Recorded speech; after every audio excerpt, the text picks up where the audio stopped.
Hello, everybody out there, and welcome to another installment of The State of Joe.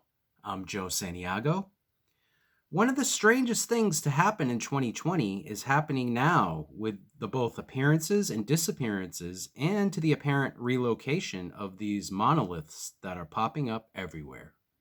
The first monolith was seen in Utah on November 18th, says USA Today. It goes on to say these metal structures are typically 10 to 12 feet tall.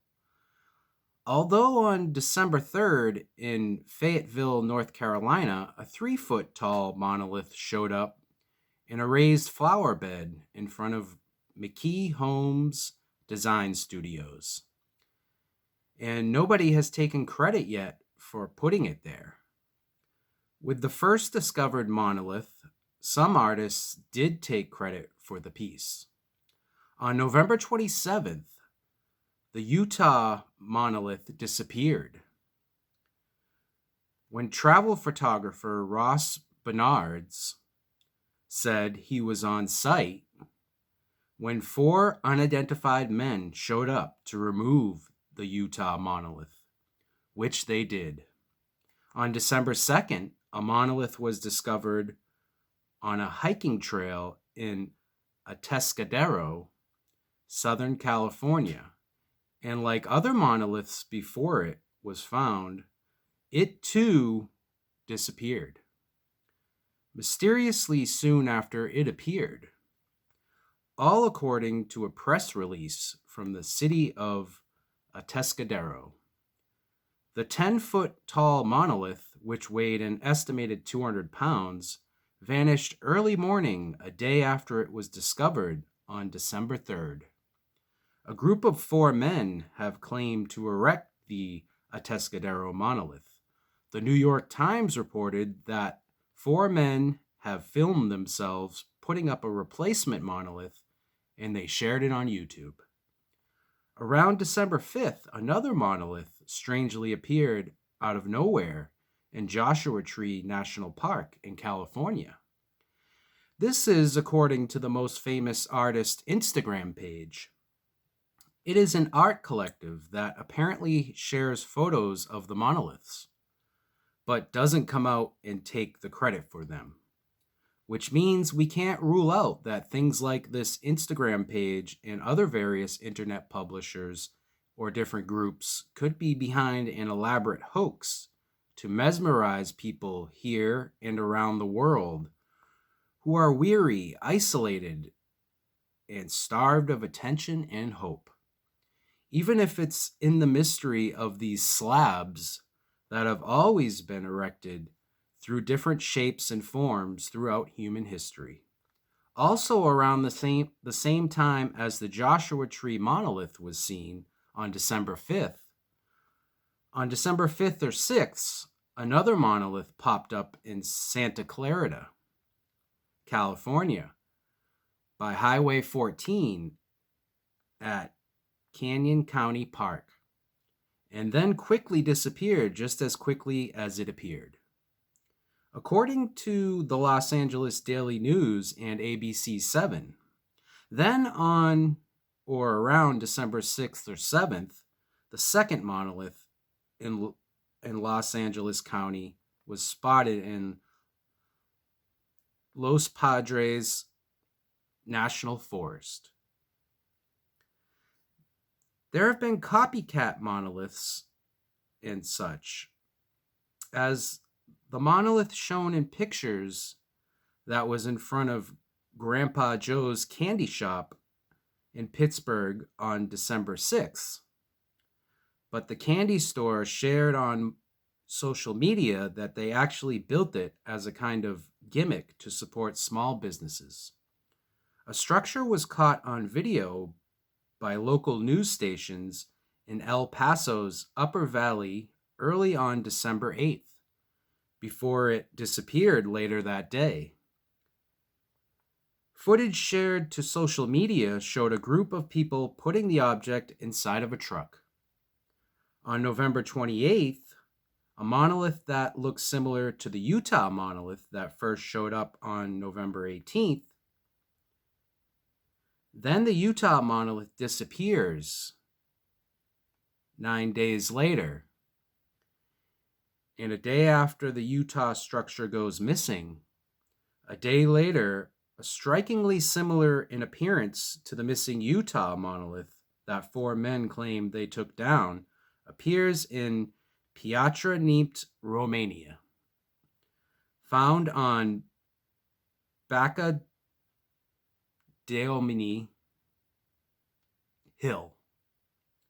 Then 3 days after the Romanian monolith that looked like the Utah one that went missing, the Romanian monolith, like the look-alike Utah structure, also went missing. Routers reported on December 1st.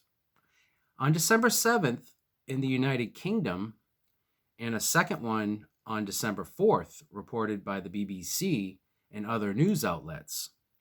Finland news reports on December 10th similar monoliths to the one seen across the United States. Also in Ukraine on December 10th, in connection again to the most famous artist Instagram page, which the page has attempted to sell some of the structures, which is another strange twist, but it is still unclear who made the objects for sale. The December 10th Ukraine monolith was reportedly located in a landfill in Poltava City, Ukraine. Also, another one was found the same day near Ukraine's historical Podil district of Ukraine's capital. On December 11th, the most famous artist Instagram page posted yet another monolith photo from Noarlunga, a port town in South Australia. Local media have also reported the structure, so the mystery of the monoliths is still unknown, of course. Some people haven't ruled out an alien motivation behind the sudden appearances. Also, in the month of December, there were also monoliths found in Germany, Italy, Norway, Spain, Colombia, Panama, District of Columbia, Switzerland, 2 found in Canada, 2 in Belgium, 4 found in the Netherlands, 2 spotted in Poland, a total of 4 in California, and 1 in New Mexico, and 1 in Nevada, and 1 in Texas. With all besides the November 18th and the very similar Romanian monolith, all the others were discovered in December. Now you say, big deal, it's just the perfect scam to get people's very easily gotten attention these days, because life has been extremely scaled back for everybody in terms of your options on what to do with your time, while keeping with COVID guidelines and balancing doing what is socially acceptable. Well, these monoliths, if nothing else, is some kind of sign by someone or something or both. Now, it's being reported that the first monolith, the one that was in Utah, had been there since 2016. Then in 2017, we have the Pentagon declassification of Navy Tic Tac UFO videos of a Navy fighter jet from the nuclear aircraft carrier, the USS Nimitz. The Tic Tac encounter took place back in 2004. These monoliths are also distracting us from COVID-19, which is in some ways a good thing. Usually you will find monolith-type structures at memorial tributes such as fallen soldiers sites, religious sites, or other commemorative events. These monoliths that honor people and sacrifices they have made to make our lives better. These monoliths are a symbol of a shift or a kind of a place marker to remind us of a new paradigm or change. And we look at our place in the cosmos and mankind's mission or purpose, and it is a sign of evolving beyond. the just getting by mentality we've been limited to. And now with COVID-19, we are seeing a lot of limits placed on us. But we're evolving as a species. We'll have to in this future of unknown pathogens knocking at the door, whether biological or artificial. 2001: A Space Odyssey is a 1968 epic science fiction film produced and directed by Stanley Kubrick. The screenplay was written by Kubrick and Arthur C. Clarke and was inspired by Clarke's 1951 short story, The Sentinel, and other short stories by Clarke. In the movie, a tribe of hominids or prehistoric ape men are driven away from its waterhole by a rival tribe. Later, they awaken to an imposing black alien monolith. The structure is an AI, super advanced technology. It was a magnetic anomaly that triggers a massive shift in consciousness. And it throws the tribe of hominids in the movie into an evolutionary change. The builders of these machines in the movie and in Space Odyssey books and some of his other books, the movie was put together with influences from the creator of the story, Arthur C. Clarke. The architects were who Clarke referred to as the firstborn. They were physically different from human beings. They were still mortal beings with flesh and blood. The evolutionary progress of the firstborn required very long time spans to complete, far longer than their own lifespans.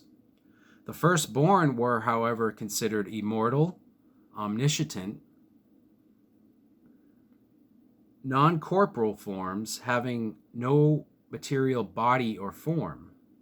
They were called the Lords of the Galaxy, a galactic federation of sorts that bestows on man knowledge. So there is a bit of reverse causality going on with 2001: A Space Odyssey and things showing up in the headlines and news. There are 4 monoliths mentioned in the movie on Earth, in prehistoric Africa near a tribe of apes. There is one below the surface of the moon.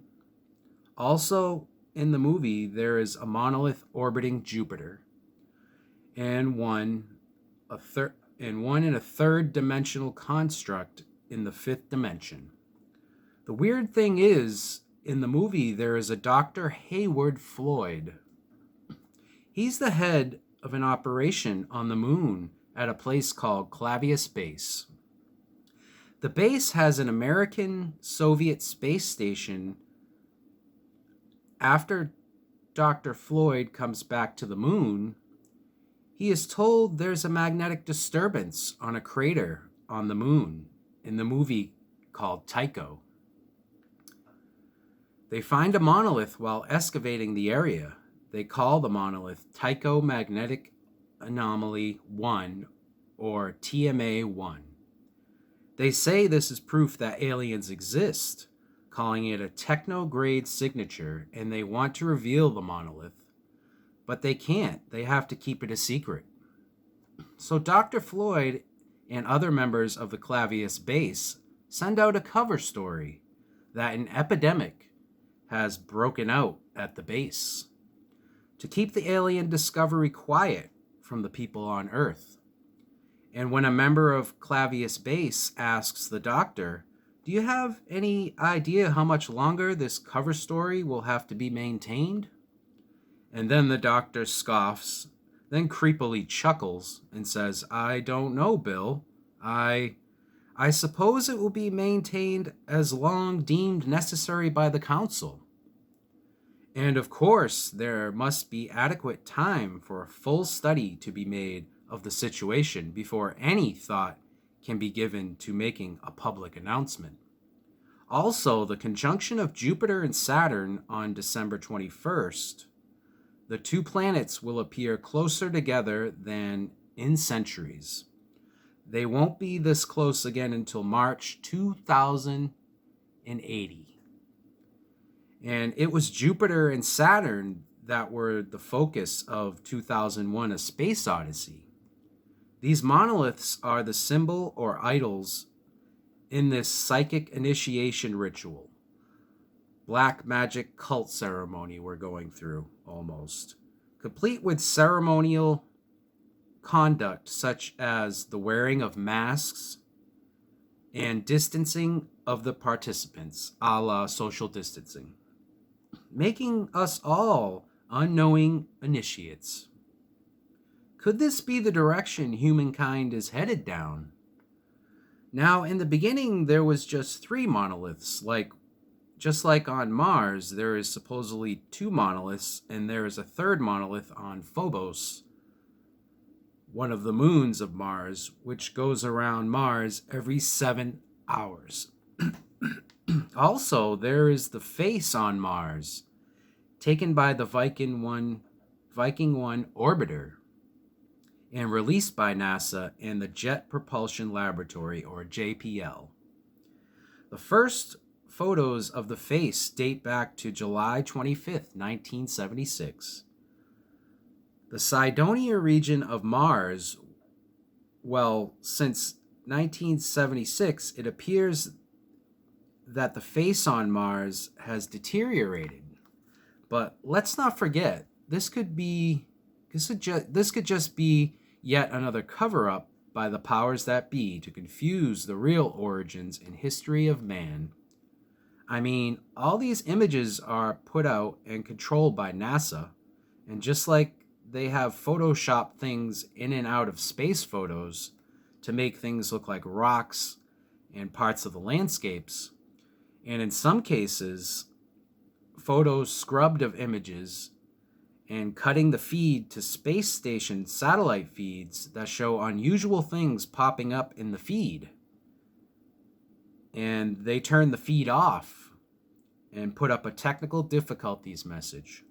Well, it would be easy to Photoshop and alter the face on Mars to make it unrecognizable, and therefore, just like tearing down statues, you can shape the public's facts and opinions on history. Again, seeing is believing. And if we don't have the optics in place, it's easier to steer beliefs in the direction of where our history came from. It's pretty simple, really. And since we get these photos and explanations from NASA and other authorities, they can easily shape the narrative to whatever they want you to believe.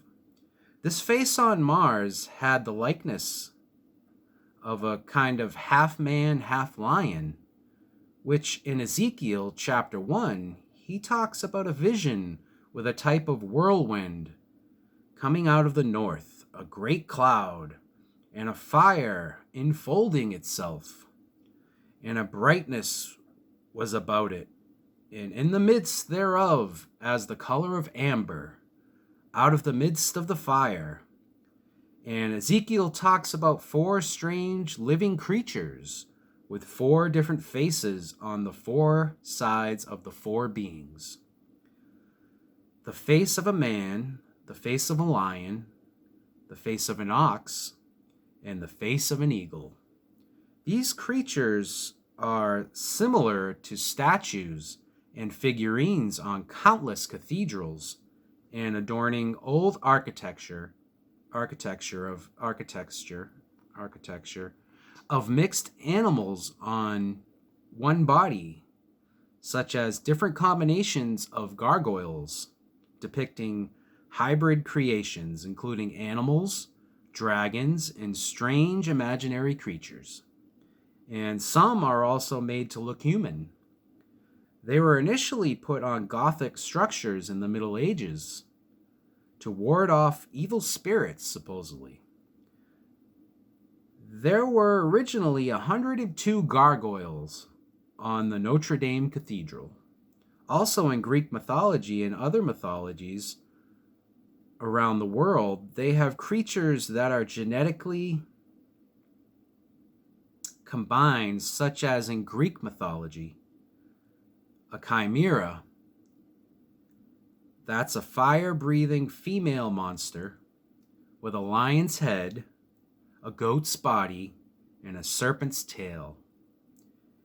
Did they in fact have the genetic ability to mix different animals and humans, and then over time lose that technology? It seems the more we learn about genetics, the more this was possible at one point in human history. Also, in Ezekiel, he talks about a wheel within a wheel, that the living creatures came down in. It sounds similar to a UFO coming down with alien occupants to me. I don't know what else this could be describing. The Pentagon now refers to unidentified objects, or UFOs, as unidentified aerial phenomena, or UAPs. The New York Post and others around December 4th and 5th, there were 2 classified reports by the UAPTF, or Unidentified Aerial Phenomena Task Force. A report in 2018 and a second in 2020. And the second report allegedly contained the now leaked photograph captured by an FA-18 fighter pilot who snapped the images with his cell phone of the triangular aircraft with rounded edges and 3 perfectly spherical white lights at the bottom of the craft. According to the officials who spoke to the debrief, the report suggested that UAPTF was concerned that the objects being termed UAP may be originating from within the world's ocean. Another phenomenon known as USO, or Unidentified Submersible Objects, that fly from the sky and keep moving at breakneck speeds into the ocean and out, apparently at will, seemingly unaffected by the elements or gravity. And of course, there's the absolute bombshell story going around, reported by NBC News on December 8th. Haim Eshed, a retired Israeli general in Israeli military intelligence. He was the former director of space programs for Israel Ministry of Defense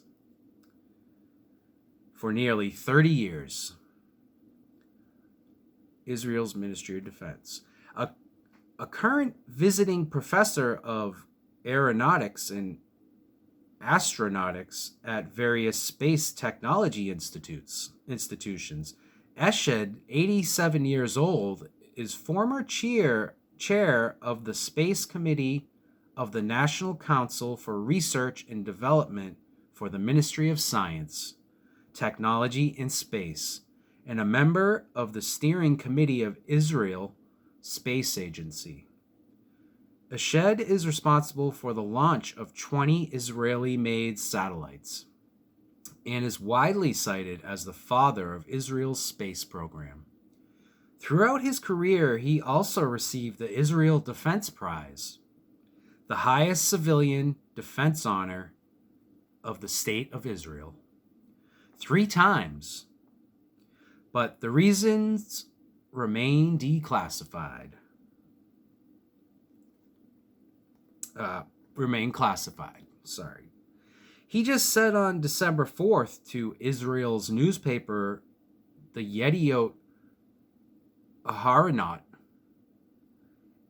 and gained traction on December 8th after parts of the interview were published in English by the Jerusalem Post, and then picked up by NBC News and other major news groups. Eshed claims that extraterrestrials exist and President Trump knows about it. He says a galactic federation, similar to what Arthur C. Clarke says about the Firstborn in 2001, A Space Odyssey, the makers of the Monolith. In the story, they were called the Lords of the Galaxy.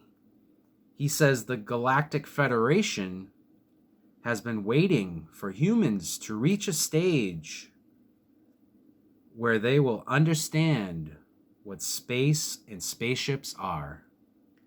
He went on to say the unidentified flying objects have asked not to publish that they are here. Humanity is not ready yet. He also stated the aliens were equally curious about humanity and were seeking to understand the fabric of the universe. Ashed said cooperation agreements have been signed between species, including an underground base in the depths of Mars, where there are American astronauts and alien representatives. And this claim by Ashed of an underground Mars base is corroborated by an interview on C-SPAN's Washington Journal on July 19th, 2009.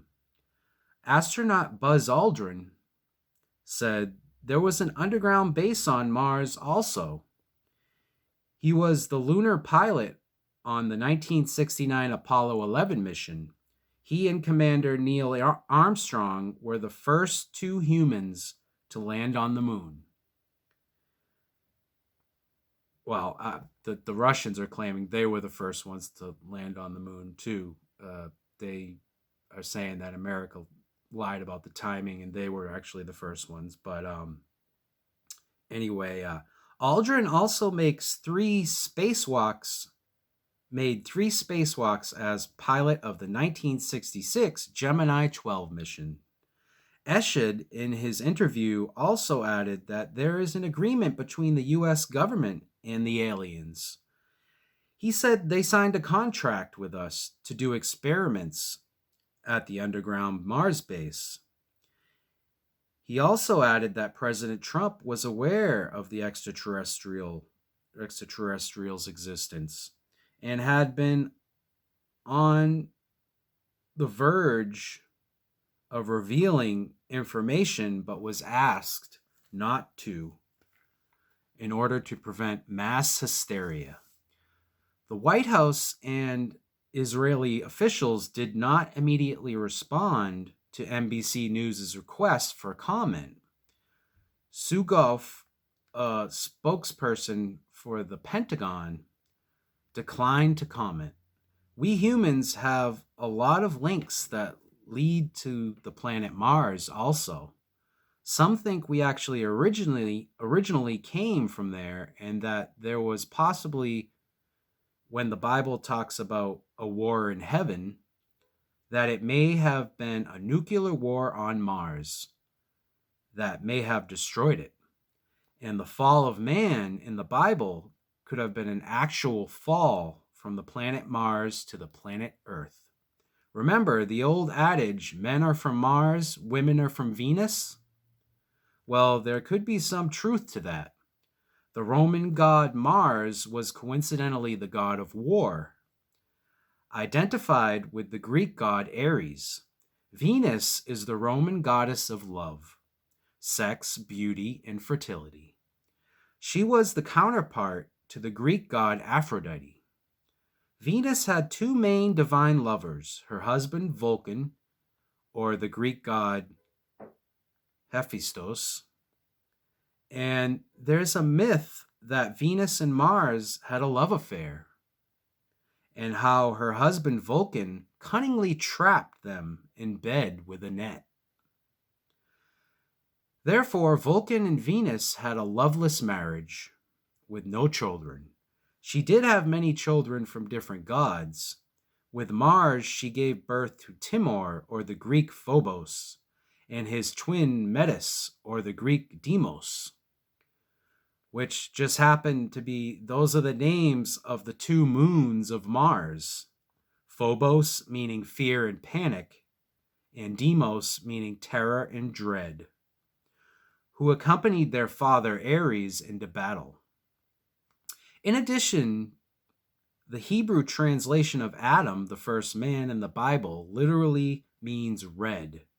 And there is an etymological connection between Adam and Adama, which means red clay or red ground, or meaning man of red clay, which the planet Mars is a red planet, with red clay covering the whole surface of the planet. And the Hebrew word dam from Adam means blood, which is red, obviously. So you see how all the pieces start to make sense? They obviously had advanced knowledge of our solar system, and our history goes back to the root meanings of words and names. Words and names. That's like the city of Cairo in Egypt, with their extensive understanding of the afterlife and pyramids and being descendants of Africa, where they say life first began, and that most likely the Garden of Eden was probably located in Africa, and where the monkey first touched the monolith in 2001, A Space Odyssey, to start the advanced evolution process. Well, the word Cairo means in some translations place or camp of Mars. So maybe we are right. Us humans may have come from Mars and settled and encamped in Cairo in Egypt after moving from Africa. Could this all be building up to finally being revealed with the Tic Tacs in 2015, then the first Utah monolith in 2016, the Pentagon declassifying all the documents in 2017, then President Trump starts the Space Force December 20th, 2019, the many things that Buzz Aldrin has been saying over the years, then the F-18 fighter pilot UAP picture of the flying triangle, and now former Israeli general saying all he said on December 4th.